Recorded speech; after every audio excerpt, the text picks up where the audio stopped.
Today's guest, Diana Richardson, has been teaching making love retreats in Europe with her partner for 30 years. She has books that have guided and influenced many in the tantric sexuality and conscious intimacy space today. Her book, Heart of Tantric Sex, especially, though she has many, is such a foundational guide to working with polarity, to knowing how to access polarity energy through the body. It might be good to know as well that Diana's live in-person teaching is currently in its final years. So she's taking her teaching online into a course. But if you are part of a couple, it's highly recommended meeting her live in person while you can. And everyone, we're in the age of social media, and especially for those of you listening who are age 40 and under, who would like to get into the teaching or coaching kind of space of sex, intimacy, and relationships, instead of just going to the social media influencers that can be really entertaining and have lots of followers, and they are actually great messengers, but they're influenced by the pioneers such as Diana Richardson. And I would call her one of the embodiment influencers, which has nothing to do with social media. When I say embodiment influencer, I'm talking about inner experience, embodied presence, and the impact of her personal exploration on other people. So those who have been influencing for decades but don't always have a social media following to show for it, they're the ones to be learning from directly if you can. And there's often a longing expressed amongst women and probably men as well for elders. And actually, they are here. But some, depending on their age or how much longer their public teaching is going to be available, they're not going to be around forever. And so the question is really, where are you? Not where are the elders? Or do you know who the real embodied influencers are? Or are you only noticing who's Instagram famous? And they are different skill sets. And with Diana, although she might not appreciate the term elder, I don't know, I didn't ask her. She's so vital and vibrant in her 70s. But she is one of the early pioneers in the West whose energy field is very different to most teachers that you would now meet and are popular in this kind of space. And I'm so happy that I got to meet with her in this way through the podcast. And I'm definitely hoping to meet her in person sometime, because to be in the presence of someone with so much embodied wisdom is a pretty rare and beautiful experience. And I've also included the link to Diana's TED Talk so that you can get the visual of how majestic and wise she is, with her very, very long hair cascading down over her hips. And anyway, I hope that you enjoy listening to this episode as much as I enjoyed recording it for you.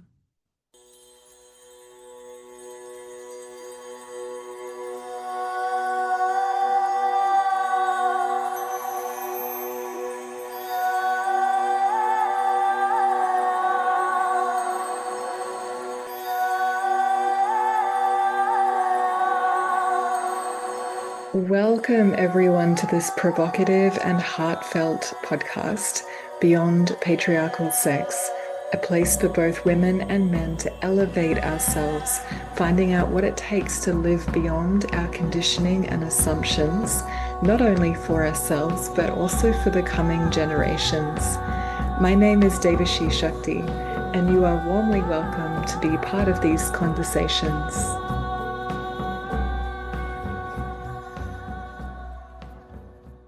Well, I am so pleased, everyone, to say that I'm sitting here today with the very lovely and wise Diana Richardson, who I see as the queen of modern Tantra. Diana, your books, I imagine, have been a foundation for so many of the people working with tantric arts in the world today. You've given such a thorough guide in a really practical way in what you have to share. So I'm so grateful for you and so grateful to meet you personally here today. Oh, so sweet. Thank you so much, Devakshi. Um, yeah, I mean, it is of surprise to me that my books and my material has become foundational to many other teachers. I was not aware of it actually until recently. And Yes. because the way I started was like totally innocent. I mean, many, it's me to say I had no goal. I had no idea that I would end up being a name in this field. Um, Basically, I started, like now I'm 71, but maybe when I was like 31 or something, I started to explore. I had inputs from Osho, my spiritual master, and Barry Long, who perhaps you know from Australia. And they talked about different things, and I kind of pulled them together. And it just changed my life. And this was over a period of some years. Just observing, making love, observing, listening to Barry Long, trying things, whatever. And slowly, just like insights, you have insights and revelations and understandings. And so it's a little bit like to start with, I had like a very narrow vision, or just like this was my sexual picture. But the more you explore, you kind of like get more and more a bird's eye view, and then the more you can see. Yes. So, um, I was living in India at the time in an ashram, and people kind of started. I was a massage teacher. I was a lawyer in my 6 years of university, and then started in the courts in South Africa and realized that was not for me, that I wanted to learn massage, which is something I had a feeling for already as a kid. Then I went to the UK and then got invited to give massage somewhere and teach massage. And anyway, things just went into a flow. That interest in, so I've taught thousands of people massage. It's one of my passions, actually.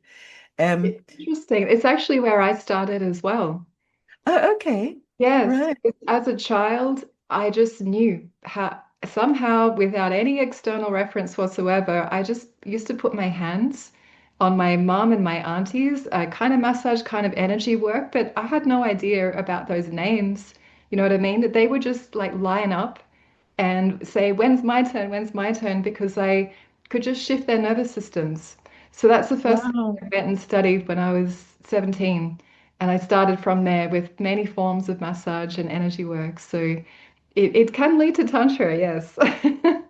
Well, yeah, no, that's fantastic. When young people ask me today, what should I do? I'm always saying, do something with the body because our society is getting more and Mm. more mental. Oh, yeah. And I mean, mentally disturbed, but like just in thought process, right? And people Yes. don't have a connection to the body. Um, And I'd love to ask you about your time with Osho and Barry Long. And also, Barry Long, I've heard you say that he was the roots and Osho was like the wings in your learning process. And Barry Long, I actually got invited to his last ever retreat in Australia.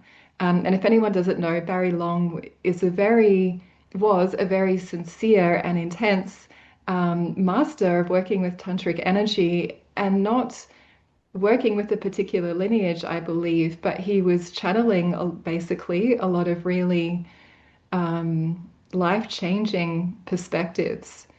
And anyway, I regretted not going because in the next 12 months he actually passed. So, right. yes, but I did have all of his cassettes, you know, when everything was on cassette tapes. I had his entire collection and loved it.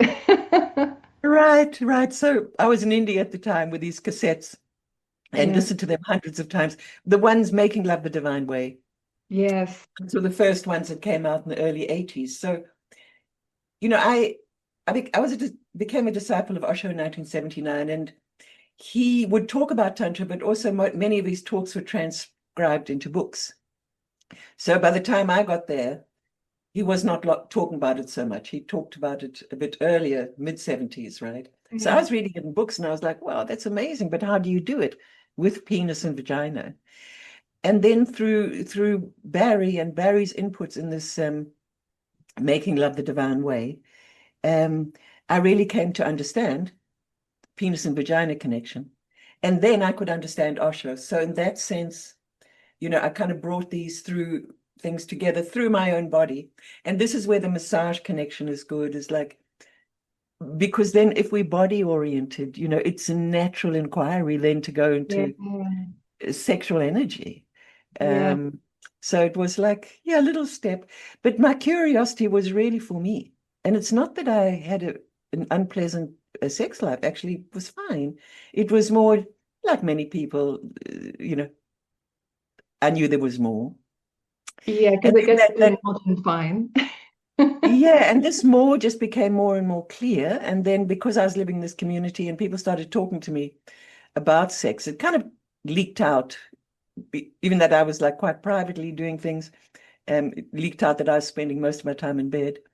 Um, so people started to ask me questions, and I found it like really easy to answer because, hey, I'm a body person, so massage teacher, easy to talk about body, and then it was just equally easy to talk about penis and vagina. So then that led me to think, oh, I wonder if I can put in words what I experienced. Mm, And so that motivated me for my first book. I see. And it was just more for my own curiosity. And it turns out that book, I wrote it in 1996, and today, 2025, it's a bestseller. It has been for quite some years, but it's Yes. just amazing. It was just like this little thing, and then you follow and you sit in the monsoon and write this book. And And you're talking about your book, The Heart of Tantric Sex? yes, yes, exactly, exactly. Yeah. And then, of course, what happens is, uh, well, different things happen in the publishing world with publishers going broke and whatever. So the book moved around a little bit. And then I presented it to one uh, publisher in the USA, and he said, oh, all our Tantra titles have gone a bit soft, which I thought was really funny. And but could you write a book for women? So I'm like, sure. Book for women, no problem. And then so I did that, the Tantric Orgasm for women. And Yes. then they were like, well, could you write one for men? I'm like, yeah, sure. So it was just like, it's just important for me to say that there was no goal. Even Mm. to I just had no idea this would evolve for me in this way, this experience of mine, this understanding, and that it would help people. And so yeah, it's been fun, still is fun. Still, I don't have a goal. I mean, yeah, projects to finish, but it's still do you know what I'm saying? It's just you live your life and you do things in your days. Well, But this yeah, makes the most, it tends to make the most authentic teachers when you are just living your life in the way that you feel called to, exploring what feels inspiring and interesting to you. And it so happens that lots of people are interested in what you are becoming skilled in, and you've just kept going all this time, which is, yeah. And Barry yeah. was quite explicit in his explanation of things physically in sex um, and Osho. Did you actually, how much time did you get to spend around him? Well, I lived in India for 12 years. So I can't say I was having a cup of tea with him every day. You know what I'm saying? Would be You were nice. in the ashram for 12 Yeah, years? yeah, yeah. Okay.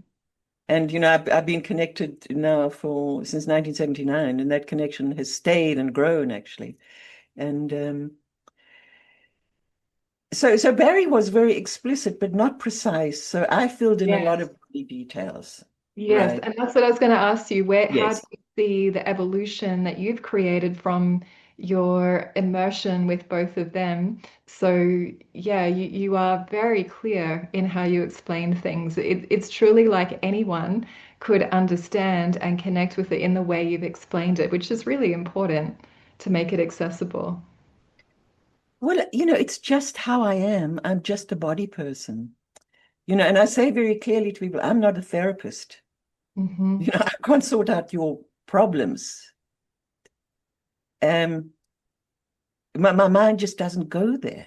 It just doesn't go there. My mind goes to my body and observes Mm, my body. So I say to people, I'm not a therapist, I'm a lover of the body.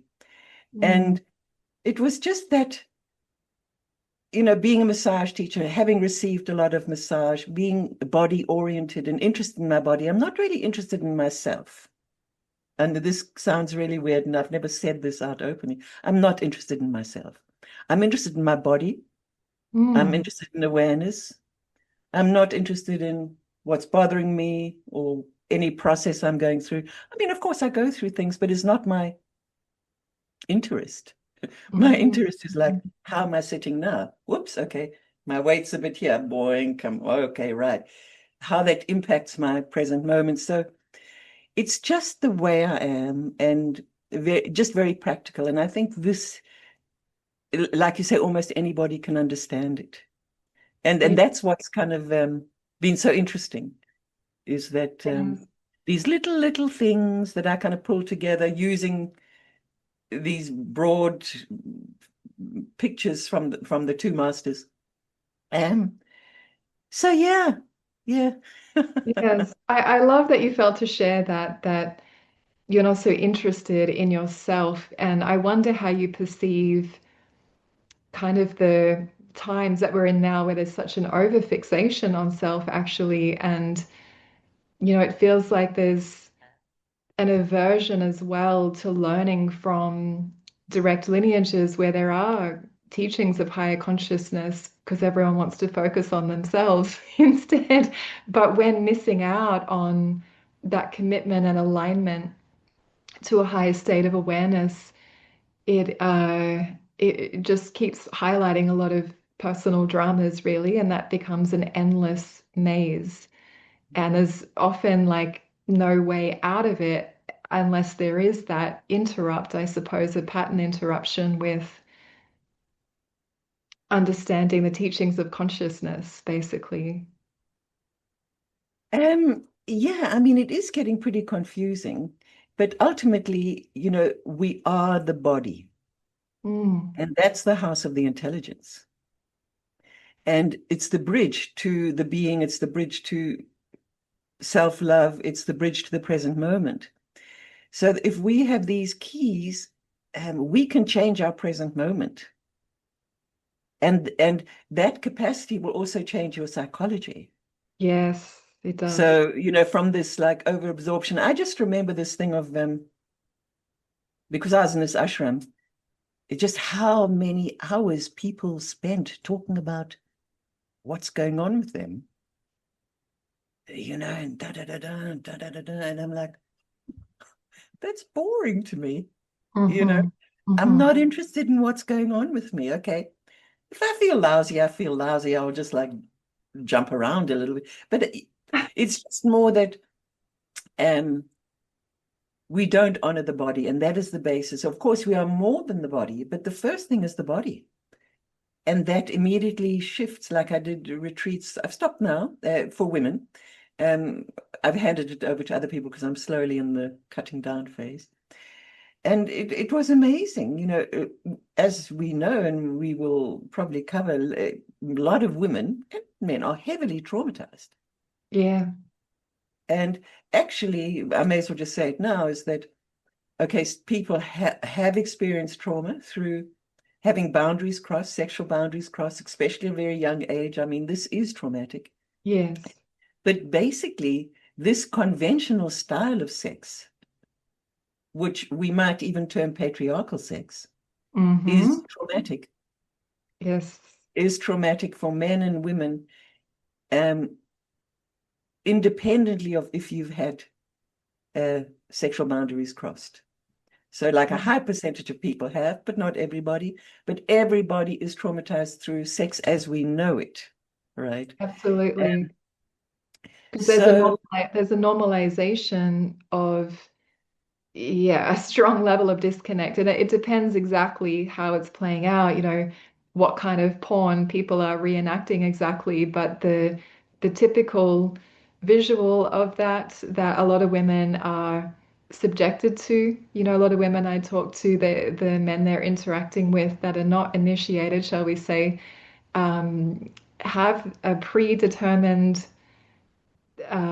series of things which are the opposite of respect, the opposite of safety, trust, connection. And I'm not saying it's all bad, but they can still be a good guy, but they're playing it out in a way that's totally disrespectful. And they don't even know that they're violating a woman's body by approaching her in that way. And a lot of women don't even realize how, I've actually named it as normalized violence, unconscious normalized violence. And it's very sad and appalling at the same time to me to see that this is accepted as the norm. And so it's felt important for me to name it really clear in this way, calling it patriarchal sex to actually highlight yet another reason why there might be incentive or, benefit to go beyond it. Was that patriarchal term your term, or I understood was somebody else's term? When I did a search, because just came to me, it came into Okay. my awareness, but I did search it and I found that Robert Jensen, who's a professor, and he's been on the podcast. I asked him actually off the recording, I asked him, and he said that there's so much writing pre-internet that isn't online to be able to search, of course, and so many essays and books, and he can't remember if he came up with it or one of his colleagues. So he's like, Okay. Okay. whoever. I think that there's so many different things. Okay, like pornography hasn't always existed. I mean, it Mm, has been in magazines and so on. So this is a later development. But I think there's many things that are linked. We need to remember that nature's intention for sex is reproduction. mm, And Osho says it so beautifully. Nature is not interested in your blissful experiences. Nature is interested in reproduction. mm. So that is the basis of the sexual thing, right? Okay. So while we have that capacity to join, and then on top of that, we are conditioned, right, in this one style of sex, a hot style, intense style, orgasm oriented. So it's actually not our choice. It's an imprinting. Not Yes, everybody gets imprinted. A yes, few souls, a few bright sparks go through that filter, and then those kind of people make love in a totally different way to a person who is in the conditioning.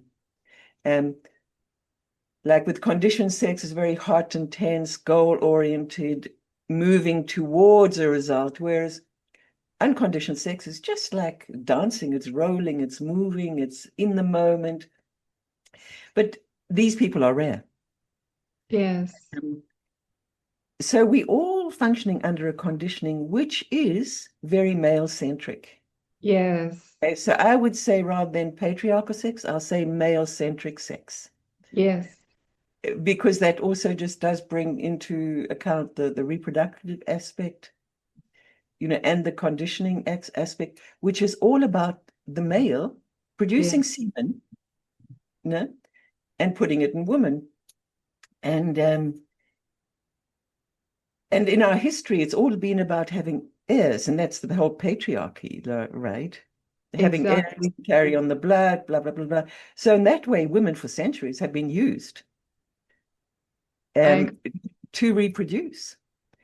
And, that thing of women being used has progressed. Today, so many women feel used, even by their husbands. yes. And women are doing sex out of duty. Mm-hmm. And so this is very sad, right? And the other thing, I'm jumping all over the place right now, but the other thing is that one of the reasons why it's so male-centric and focused on male pleasure is it's all to do with performance and erection. So there is this huge fear in men, also in women, of no erection, because no erection means for a man he can't have sex, he's not really a man. And no erection for a woman means she's not sexy enough to produce the erection, or Yeah. you know what I mean, to motivate the erection. So this whole fear of no erection or loss of erection is totally dominant in the psychology of men. And this is why it is so male-centric and performance-based. So, men are not really in the penis, not really feeling the connection with the vagina. Look, I'm talking generally because there are some beautiful men Yeah. around, right? Yeah. But just to say, all men are lovely. It's just they haven't got the right inputs. And I have heard from Exactly. men were like, wow, I didn't even know this was possible.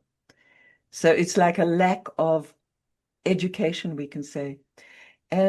So going back to this whole erection issue, like that is why man is like so into this friction style sex, which actually ultimately is not really a connection between penis and vagina.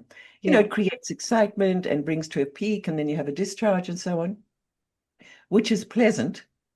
For him. Women, for him, exactly. Women often don't manage in Yeah. that short frame. So women also, men have this performance pressure, but what we've developed as women, and it's good for us to realize that, well, I'm sure we do, how much we please the man. And we please the man because we're afraid of losing love. So if Mhm. we don't join in, um, or just say, look, no, I want it slow, or my body's not ready, man is going to get impatient and move on. So Yeah. we're very afraid of losing love, and therefore Yeah. we cross our own boundaries and don't respect our own bodies. Because Yes. one of the main differences, like with tantric sex, and what I came to understand over the years is, and especially reading Osho on Vigyan Bhairav Tantra, he's got these 2 huge volumes, um, is just that the female body warms up a lot more slowly than the male body. Mm. And this is vital. Women don't understand that. They feel it, but they don't know that it's right. Yeah. And men, they don't know it. They're just concerned about maintaining the erection. So Yeah. men go in as soon as possible. Um, and women allow that because women's also afraid of man losing erection, because no erection, no sex. But the thing is we can talk about it later, but there's so many factors that have caused this male-centric sex. Yes. Yes. And like you said, it's not to like get on men's case at all. Men are victims. We are victims. Men are victims. And Yeah. this pornography industry is a way of disempowering people, I agree. making us slaves to the porn, the stimulation, the ejaculation, because it is an addictive behavior. Yeah. Uh, so when you're a slave, you're easy to control. Yes. And you know what, Diana? I'm starting to see it as a mass hypnosis ritual, basically, that is being used against humanity. And Yes.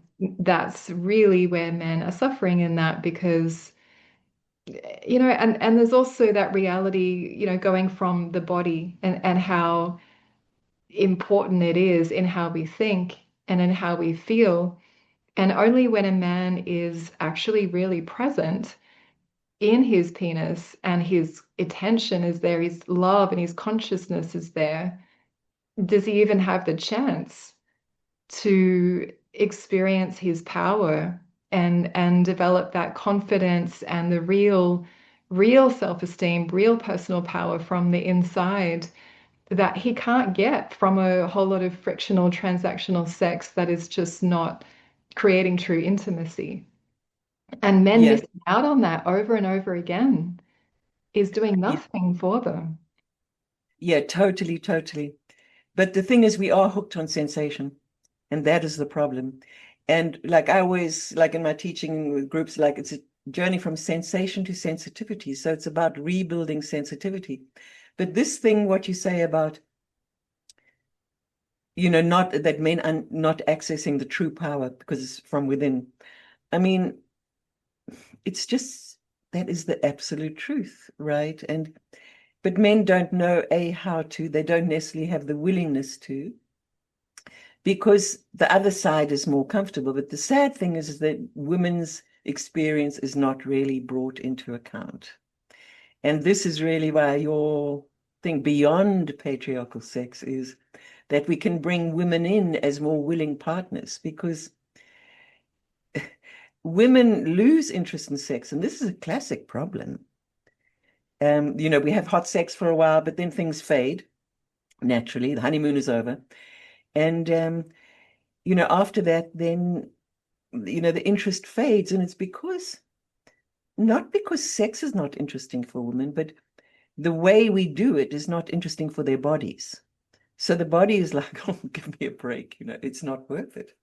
And but when a woman is given time for her body to warm up, then she loves to have sex. But this time frame, during that time frame when woman feels, oh, right, I'm ready to receive you, during that time, man will lose his erection. Probably. And that's the problem. Yeah. Because this underlying fear of erection, because men, generally speaking, but truthfully speaking, they perceive themselves, or their perception of themselves as a man or with masculine energy or masculinity is to do with performance and is to do with erection. So that is why this fear around losing erection, because then you're not potent. So, this is the basic problem, is all around losing erection. But actually, and I've experienced it, and I'm sure you have, that if you stay in the present, man's erection goes down, you kiss, you cuddle, you have eye contact, you breathe together, erection comes back. Yes. But from love and from presence. And in Yeah. my, I have big groups, and all the men, I just say, who has had an experience erection out of love? And every man will put his hand up. So they know it happens. But the thing is, we don't know how it happens. What are the elements, so like that's also why sometimes people will have these amazing tantric experiences, especially in the beginning, but they don't know why, and then they lose it. But why? What was it? The only thing is we were present to each other. That's it. And when you're present, you're talking about body connection, right? Not present in your mind, but like, okay, shoulders, da da da da, and, feeling your body relaxing, opening. So this whole thing of if man can just learn to trust his body and his penis and not like impose, because the sadness is that, like you said, this whole pornography, men are reenacting something. Yes. Yes. And so that is the education. Now, I was a person, and there's not that many of us left in the world, who had sex before we saw sex.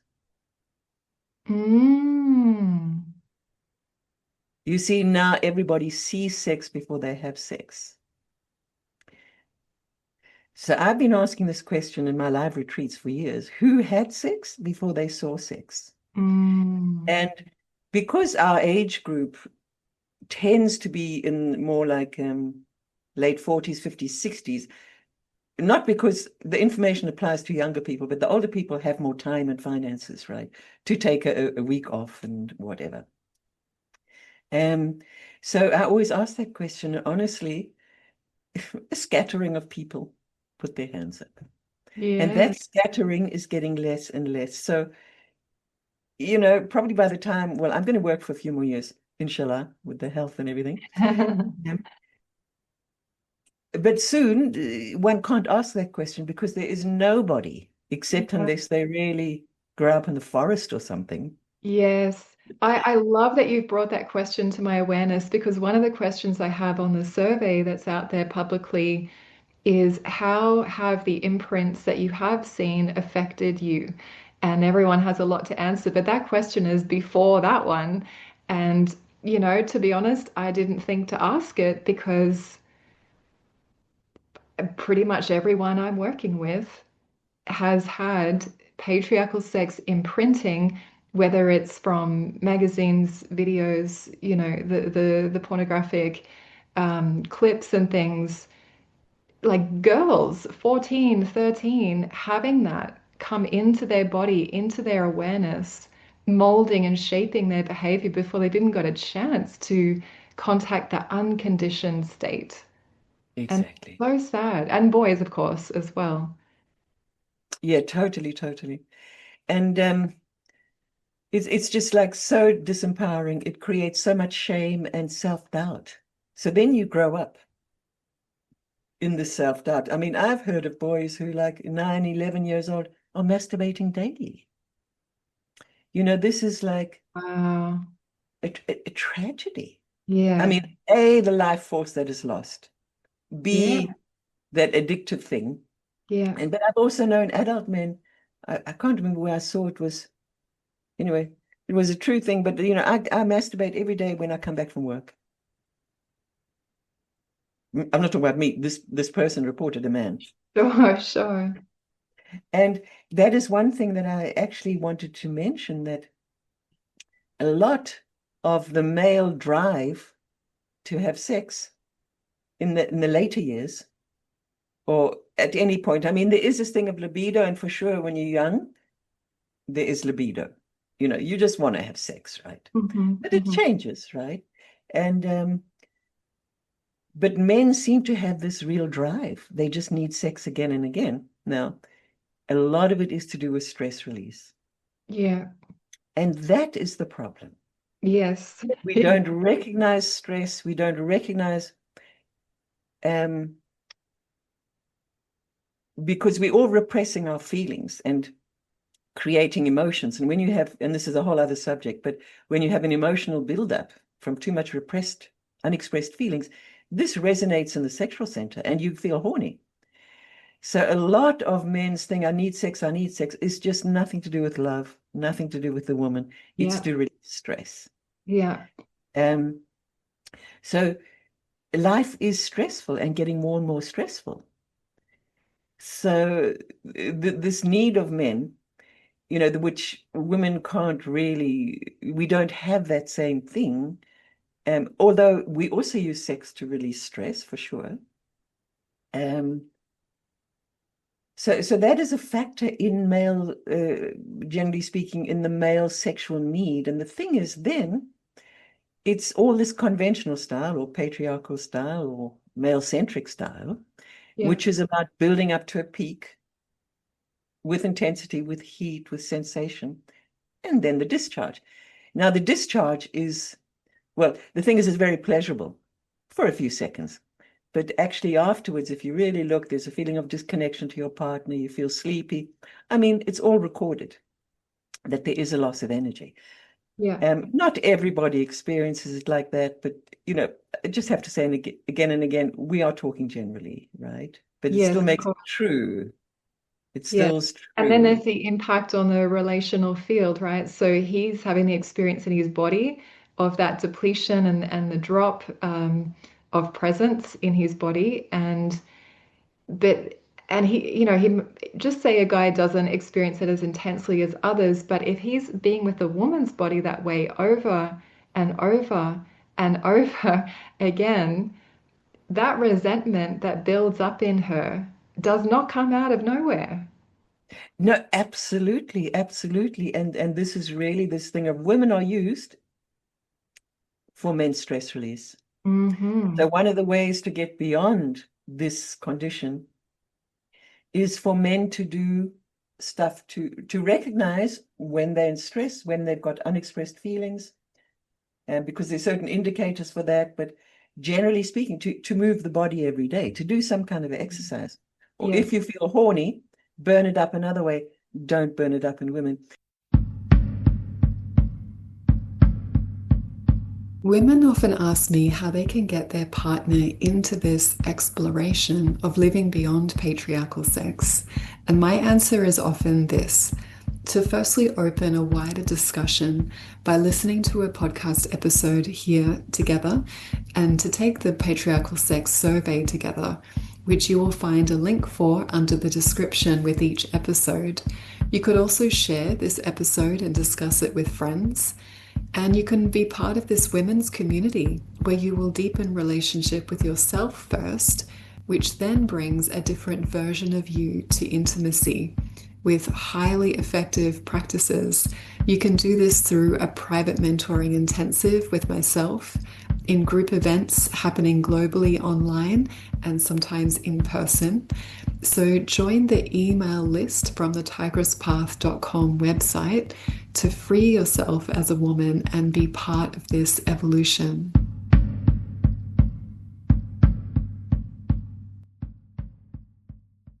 And that's where Barry Long says something beautiful, like to men, just like only enter. Well, actually, he says to women, only allow a man to enter you when there is love enough.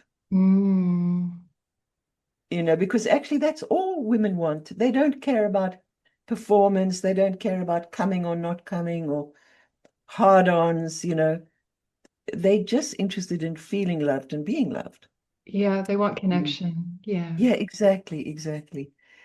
So it's quite a complex thing, but the basic thing, and just looking at your website, that was very nice, is this thing about embodiment, that you really go on the embodiment way. And I think in that way we are similar. We are just body people.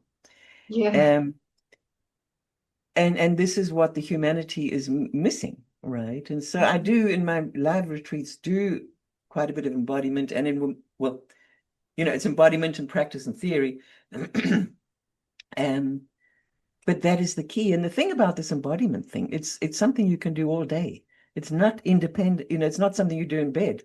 It's like, yes, and not only on your yoga mat, it is all the exactly, time. Yes. exactly. And this is what I say to the couples. It's like, I call them the love keys. And most of them are independent of sex. But if you bring them into sex, it empowers you and opens up new vistas or new whatever visions and so on.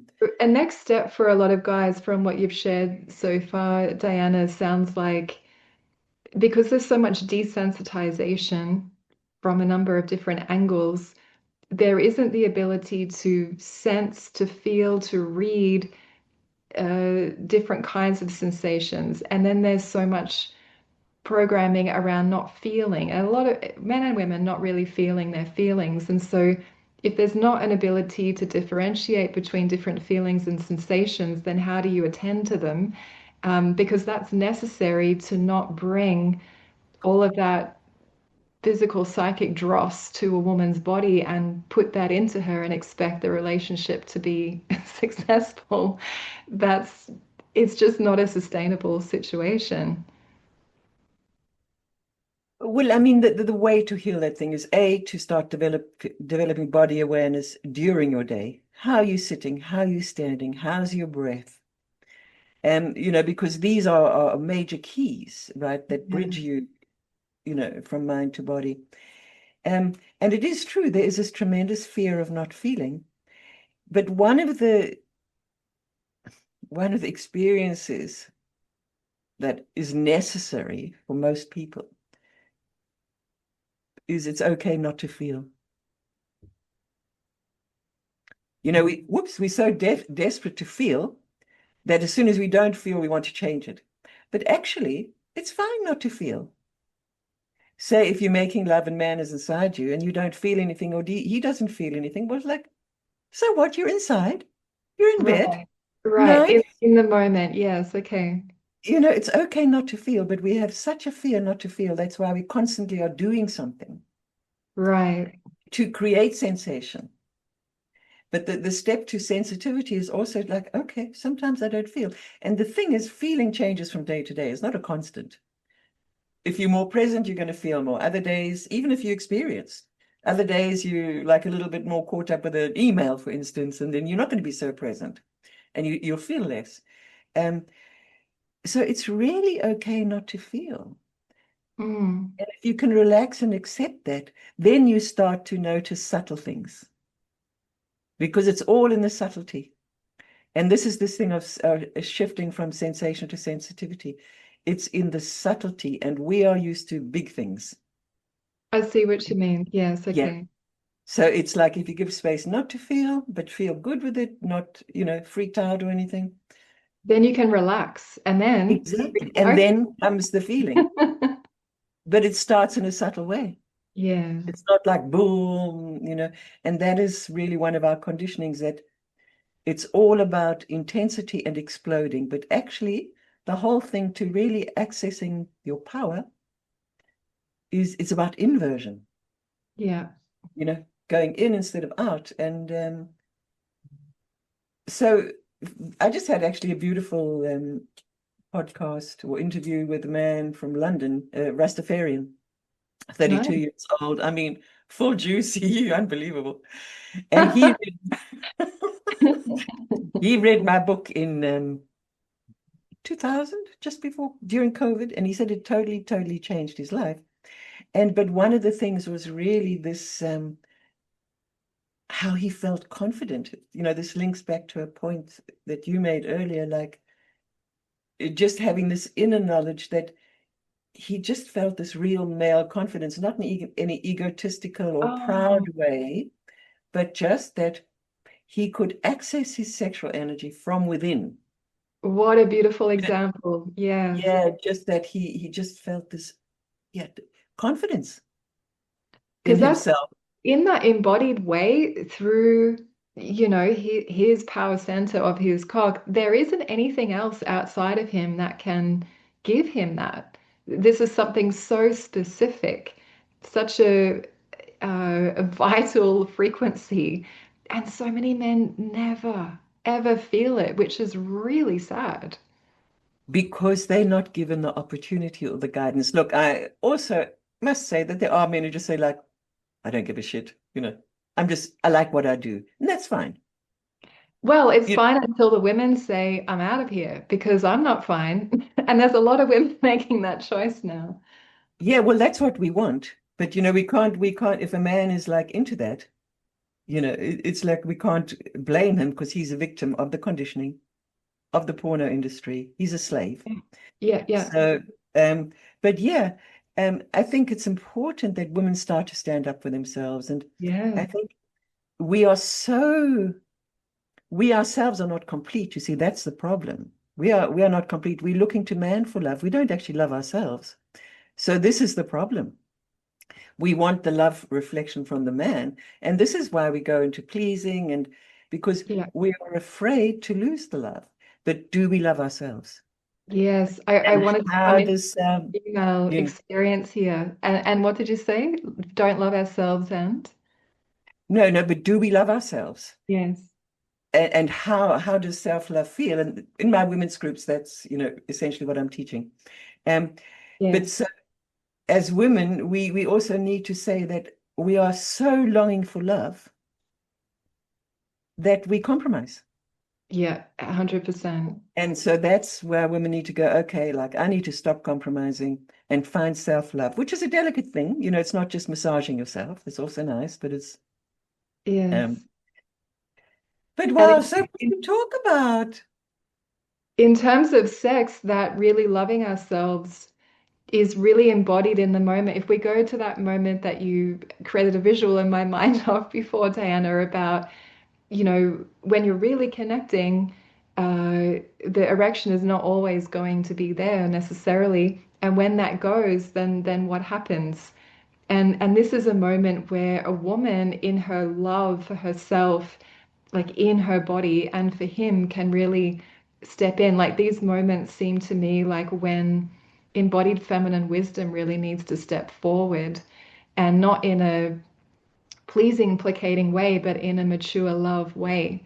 And the women that I work with, it doesn't matter what age they are, they can be in their 20s, they can be in their 50s. Um, a lot of women are uncomfortable to step into that place because they're not used to it, because they've been hiding in a very normalized, immature girl emotionality. And yeah, just going along with patriarchal sex, basically, so they don't have to develop that part of themselves.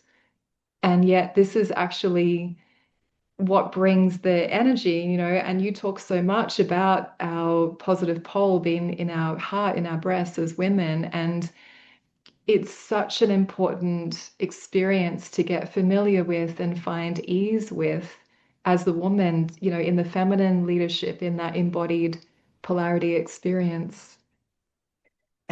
Yes, totally agree with you. Um, and just this brings us to that thing about polarity, right? And this thing is that, I mean, just very briefly, which is the understanding of Tantra, is just that the energy raising pole, sexual energy in women is raised not through the clitoris, but through the breasts. And this is why it needs time, because when the clitoris is stimulated, that creates excitement. And that's like a whole different story. So then the vagina, she gets like a little bit hungry, a little bit needy. And so when man enters, you very easily go into the conventional style, right? Yes. But if women is given time, and this is like so important that women, when we first step for these women, the kind of women situation that you're talking about is to ask for more time, because when a woman starts to inhabit her breasts, and that's a process too, because many of us are disconnected from the breasts. We don't like them. They've been manhandled. We've done too much breastfeeding. So it is a journey for a woman to like become connected in the breast. But that's why, I always just like meditate on your breast 20 minutes a day. And that's not a big deal. You just hold your breasts and kind of like melt with them and just bring that area to life. So when women is given time in the love exchange that she can inhabit her body and then connect with the breast, this has a magnetic connection to the vagina. And that Yeah. opens the vagina, which then she can receive. And that's the whole thing with the vagina. She's about receiving Yeah. the male energy. And when men feel that, you see, then they go like, wow, Yes. this is true male power, right? Yes. How the effect we have on each other's bodies. And if a woman's hearing this for the first time, what Diana is saying is not an idea. This is not a concept. This is a living reality in my body, in her body, in your body, in all women's bodies. Like it's just how we are designed. And all women will experience that if they are receptive and willing enough to feel what is true in their bodies. Yeah. Yeah, no, no, totally, totally. And this is why I always say Tantra is already inside you. Hmm. Yeah. We've stepped, it's our nature, it's our design. Everybody is born tantric. Everybody on the planet is born tantric Yes. because we have this inner, what I call the inner rod of magnetism, which is a term from Tantra, a magnetic setup between the genitals and the heart and so on. It's already inside you, but we've stepped away. So it's a matter of coming back to what is true and what is present there. And that is why, so yeah, it's already inside you. So it's Yeah. not like you have to go somewhere. Okay, people come to my retreats, they come to your retreats. Sure, that's nice. But ultimately, you're not going to get something and take it home. It's already there. Yes. It's already there. You Yes. just going to do it, amazing. Yes. So It's that's like, why I've started this series now at rekindletantra.com, mm, which I'm going to start doing online courses because I've been doing live for 30 years mm, and an opportunity for people to experience this whole lovemaking journey with a partner, over 9 weeks. My lovemaking retreat is like 7 days.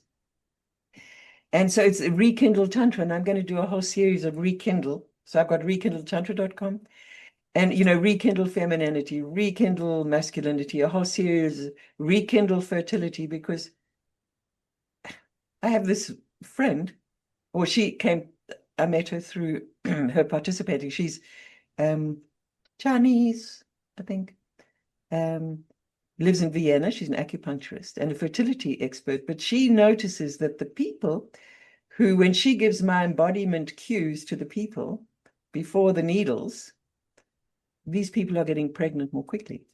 How fantastic. And I do know, like, some people who've done IVF and who said, if we had known about this style of making love, more relaxed, I'm sure we wouldn't have needed the IVF. Yes, yes. So there's impacts on fertility. And so anyway, this is the new series, rekindletantra.com, that I wanted to share with you, because I was always a bit reticent about doing online work, because I like people's bodies. I'm talking to the bodies.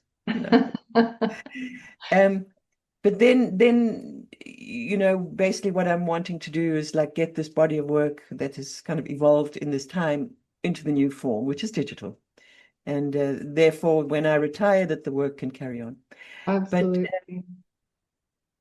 But I was always like, oh no, I want people's bodies. I don't want this long distance. But then I realized, well, actually, I did it over a period of time. I didn't go to 1 week seminar. I actually did it very homeopathically, and that's the way to grow. So even in the 1 week retreats, at the end, we say, you have to decompress. We've given you a lot of information, more than you can integrate. You need to decompress. So in this 9-week journey that will be available online, a Rekindle Intimacy, that is just like very, very small steps. Now, the thing is, people don't have time. People have to create time, at least, some time, a little bit of time each day. But then it's a more homeopathic thing. And the more homeopathic, the more you can integrate. Absolutely, yes. Yeah. And you're going to contact way more people with this method online as well. Well, I hope so. Well, that was actually the idea. It increases the reach. Like already the reach through the books and so on has been amazing. And that Great. is without any social media. Now I finally got social media, like Yes. through duress in a way, but it is the way. Um, but yeah, and that is the idea, is to try and reach more people. And then people can do it in the comfort of their homes. It's not so costly because people have to fly or travel, and then there's accommodation, 7 days, meals, seminar. So it's all quite exciting. Yeah.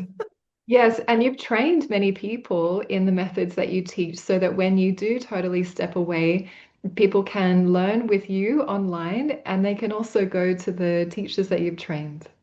Yes, totally. And that's been one of my motivations. And like we have a teacher, Janet McGeever in Australia, and Beautiful woman. Yes. yeah, beautiful, beautiful woman. And so I do have a few, and luckily more recently I've managed to find younger couples. Like a lot of the teachers are, okay, I'm 70 something, but between 55 and 70, so like we're all a dying out age, if you know what I'm saying. But I've managed to get some couples now who've really been practicing since their sex life started with my Huh. material. So early 30s. So this is also guaranteeing that the live work continues longer. So I'm very happy about that. Amazing. Amazing. Yeah. But I wanted to be able to ask you about divine connection, divine energy connection in what's beyond patriarchal sex in a tantric experience. It's not what you do, you know. And by saying anything, it's like it's a doing. It's about relaxing into the being, and things arise, things evolve. So I just say, you go into the awareness, be in the body, and things happen. Things become sacred. Like I'm also a tiny bit allergic to this word sacred sex. Mm-hmm. It means you're coming from the outside in. But actually, it's an experience that happens from the inside out. Yeah. And then people are like, oh, sacred sex. Oh, what do I have to do? No, no, no, no. It's just you have sex in awareness, in your body, different things. And that makes it sacred. Yes. So I am very reticent. I mean, people can read my books and read a bunch of keys and so on. But I just don't like to give any kind of a recipe, because ultimately it's an inside from the inside outward experience. I totally Yeah, agree. yeah.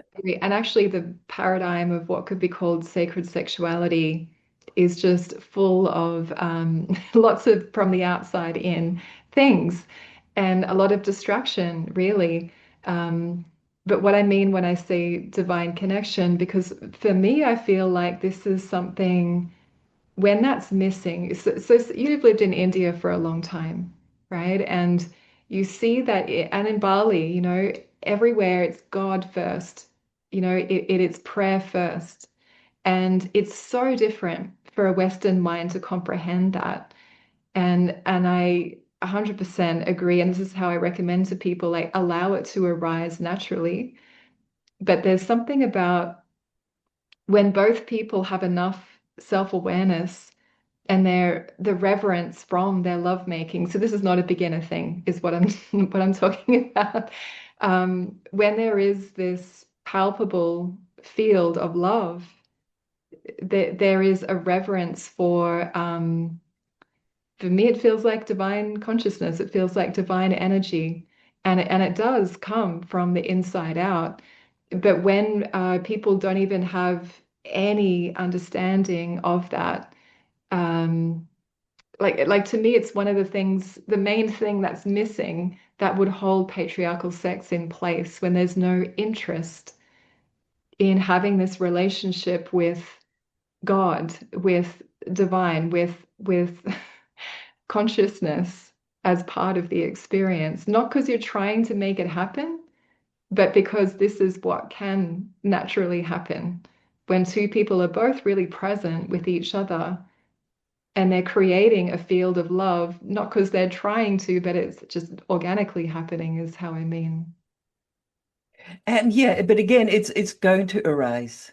And people can have it actually even the first time they try. So it's not even when Yes. beginners can, because they're innocent. And I've seen this happen. Like people in the group, wow, we had an amazing experience. Da, da, da. The next day, they have expectation, it changes. Um, so I mean, I just think let these things happen organically, then they're true. I mean, one thing you can do just to, if we don't have the prayer and the devotion, and like Bali is amazing, it's full of these little tiny temples with little bits of food and everything. It's fantastic. Um, is beauty, just make the space beautiful. Yes. That already, it brings you to a different space. Crystals or candles or nothing, flowers. But if you just start to create beauty around you, that kind of invokes a certain reverence or awareness of the moment. Yes. Um, so the whole thing to get beyond it actually really does depend on men and women, and like women standing up for themselves, but not in an aggressive way, but actually um, from the heart communicating, but also not blaming because we're both victims. Yeah. And women And can have a hard time with that, actually, mostly from my witnessing of it with the amount of women that I've worked with. It's like they haven't had enough space for them to feel held in all that they've been feeling and holding back. So it can be hard to not go into blame. And that's where having practices where moving all of that emotional energy can be really effective to not um, fire that at the other person. well, it's vital because that blame is toxic, Yes. and then that just closes everything down. So I did write this book, Tantric Love, Feeling versus Emotions, and Yes. so important that we learn to distinguish between feelings and emotions. And that's another whole subject. We can talk about it another day. Yes. But emotions are unexpressed feelings, and then those turn toxic. So this word toxic is very bandied around these days. Now, I wrote it in my book 20 something years ago, but now you hear toxic workplace, toxic this, toxic relationship. Mm, Why is it toxic? Nobody investigates why is it toxic. And it's mm, toxic because we're all sitting on unexpressed feelings. When we mhm. don't allow them in the moment or share them in the moment, when they're pure, then they turn sour and they come out in poison. So um, again, the very simple way is to move your body. That's what, if you notice you're in an emotional state and there's certain guidelines, if you feel disconnected, if you start blaming, if you can't look the person in there, if you get self-righteous, if you try and change the other person, uh, you know, that's the beginning of my list of indicators for emotionality. Um, if you recognize any of those, you go and move your body, you dance, you jump, you jog, because it's a bit complex in the sense of when our emotions, which are unexpressed feelings, are triggered, it moves through a layer in the body called fascia, connective tissue. Mm. And it's a pretty, fascia connects our body, connective tissue. And there's about 25 kilograms of fascia in every body, physically, right? Now, this is like a collagenous layer that surrounds every cell and extends from the depths to the superficial. 4.5, 5 times it spirals through the body. So when emotions are triggered, unexpressed feelings are triggered, they move through that layer. And because it's such a substantial part of our body tissue, we feel very identified with it. We feel we are our emotions, So it's very difficult to get get the awareness and then like separate it out. But it really, really helps. So if women, there is reason why women are emotional. There is, but it's not to vent on man. That Yeah. gets you nowhere. You need to do something for yourself, move your body, go to some breathing sessions, come to a session with you or something. Um, so that when you show up with man, you're pure and you in your womanhood, because that's the power. You were talking Yeah. about it earlier. When a woman is in love and present and boom, it has an impact on the other person. Yeah. And that's And all, this is, everything you're saying is like part of developing that mature female yes, power and presence. And that's our work. That's something that we need to step into and own that. yes. Yeah. And step out of this pleasing and afraid of losing love mode. Yes. Because I was amazed when I first started experimenting and so on. Something happened in my life that the separation happened unwillingly. But then I was kind of like on my own with all this experience. And then I started to move with other people. And without saying a word, they would be there, Mm. like totally there, totally present. And even some guys saying, like, what's going on here? Now, I didn't realize it had all to do with me. I thought it was because of me and the guy.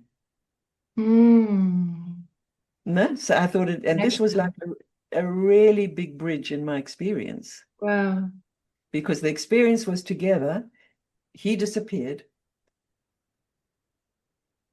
So I had to move, early 30s or something. So I was moving around. But I brought those same elements in, which was actually not to do with him. It was to do with me, being present. And it brought the men present. I mean, amazing. Um, so that was like, it's to do with me. And that was like a real foundational experience, because I Yeah. had it 3 or 4 times with different people. That Um, that that's really a great example of this catalytic power that we yes, are as embodied exactly, women. And it's so exactly. interesting how two women can have an experience with the same man and experience him completely differently because you're bringing out different responses Totally. in him. Yeah, that's beautiful to give that example. Absolutely. Absolutely. What I would like to mention is I finally have social media. So it's Instagram is Learn Living Love. Learn Living, ing, Living Love. YouTube is same, Learn Living Love. Facebook is same, Learn Living Love. So anybody who wants to follow me, that's nice. And I will be, in these different channels announcing the online course. But please let me know what happens your end with your interviews and the book you're producing. And it's been Yeah. super, really cool Yeah, to really talk to beautiful. Yes. you. Are you still teaching some in-person work that people could connect with at the moment? Yeah, totally, totally. I do with my partner like now 5 retreats a year, Okay, and we've got a big venue. We have a lot of people. It's great, and in excellent. Switzerland. I'll make Yeah. sure all the links to everything you offer is there for Okay. everyone. And it's just good to Sweet. know that you are still at the moment offering in-person retreats with your Yes. partner. And Yeah. so anyone that is in a couple and would like to experience that with Diana while she's still available, I would highly recommend it. Excellent. That'll be Thank you so fun. much for bringing your wisdom into this project and this podcast, and for all the work that you've been doing for such a long time. I personally really deeply appreciate you and your work, so thank you, Diana. Oh, so sweet. Really been a pleasure, a real pleasure to talk to you.